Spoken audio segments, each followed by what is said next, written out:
Retour sur le plateau de TV Finance, il est 9h01 et on va s'intéresser ce matin à la bourse de Francfort et plus précisément au DAX avec vous, Éric Seban. Bonjour. Bonjour. Vous êtes trader, formateur et coach. Alors, l'indice allemand a terminé hier sur une hausse, on l'a dit, plus 0,72% à 14 039 points. Ouf, la barre des 14 000 est à nouveau franchie. Le DAX profite des bons résultats d'entreprise à l'instar de son cousin le CAC, mais le contexte sous-jacent reste menaçant. Oui, alors un peu moins quand même le temps passant, puisque le DAX tend quand même vers une neutralisation de la tendance baissière, c'est un peu comme le CAC d'ailleurs. Sans vraiment de surprise, puisque je vous le disais déjà à plusieurs reprises, il ne fallait pas s'attendre à un relais baissier. Pour le moment en tout cas, les choses se confirment dans ce sens. Bon, on a évoqué à plusieurs reprises les raisons pour lesquelles on ne devait pas attendre de relais haussier, et encore moins de relais baissier, enfin de relais baissier, mais encore moins de relais haussier. Notamment le fait que les gérants sont protégés, ont renouvelé leur protection à base d'options. Donc les acteurs long terme, les investisseurs long terme, n'étaient pas et ne sont toujours pas vulnérables au trou d'air.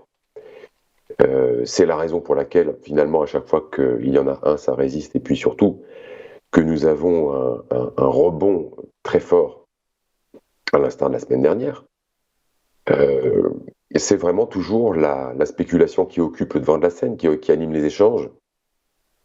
Et on peut constater sur les graphiques que je vous ai envoyés que ça se fait avec beaucoup de régularité, puisque tous les niveaux que je vous ai communiqués ces dernières semaines, ces derniers mois, ont été parfaitement touchés et ont provoqué à chaque fois des réactions rapides, voire très rapides et d'amplitude. Donc là, on a de la régularité, on travaille avec finalement des mouvements très scolaires. La tendance baissière tend à se neutraliser et maintenant on peut avoir une évolution qui va se faire dans un canal si on prend un petit peu de hauteur. C'est pour ça que je vous ai mis le graphique en données hebdomadaires, parce qu'on voit un petit peu mieux, ça lisse un peu le bruit du graphique daily.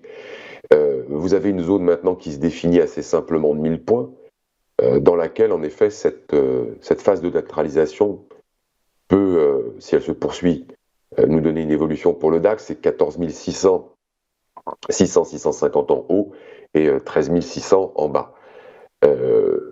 Alors, c'est pour l'instant en tout cas le chemin que ça prend. Ça va dépendre évidemment des nouvelles qui vont venir amener peut-être un peu d'animation ponctuelle, comme ça s'est produit d'ailleurs encore lundi. Donc les mouvements se font et se défont rapidement parce qu'il n'y a pas beaucoup de densité. Si les acteurs long terme sont éloignés, sont dans l'attente parce qu'ils sont protégés, donc ils attendent que cette phase se termine. Ils l'avaient anticipé, donc maintenant ils sont dans l'observation. Alors évidemment, ils ont toujours besoin d'investir un petit peu à la marge lorsque la collecte arrive, puisqu'ils sont tenus de ne pas rester liquides, mais c'est vraiment des investissements à la marge, c'est vraiment la spéculation qui anime les mouvements. Donc peu de monde, peu de densité, des mouvements qui se font dans le vide pour pas grand-chose, avec des niveaux qui sont bien matérialisés et qui permettent justement donc d'agir en fonction du déplacement des prix. Donc si on s'installe à un moment dans cette phase de neutralisation de la tendance baissière, on peut avoir cette évolution pendant un moment dans cette zone de 1000 points. Si ça baisse, parce que le news flow fera qu'on va avoir une baisse peut-être plus marquée, on va sortir de la phase de neutralisation pour reprendre la tendance baissière, c'est possible. Dans ces cas-là, le dernier support à envisager, ça va être 13 130. 13 130, c'est le gros support sous lequel il ne faut pas passer, parce que sinon, après, c'est 1000 points de vide, jusqu'à 12 130. Donc là, on s'installerait dans quelque chose qui serait vraiment pas bon du tout. Et je pense que de toute façon, ce niveau de 13 830 sera forcément... beaucoup de tentatives de le préserver seront menées, avec d'autres niveaux avant, mais les gros niveaux sous la zone 13 600 sont ceux-là. Et puis au-dessus, à la hausse, si jamais ça veut sortir de la zone neutre par le haut, alors ce sera toujours 14 600, 650 qui est la zone à franchir, celle qui a fait résistance ces derniers temps. On l'avait identifié, on avait commenté ça depuis longtemps, on a fait une incartade, puis on est revenu directement en dessous très rapidement. Et puis au-dessus, si ça veut poursuivre au-dessus de 14 650, il reste 15 160.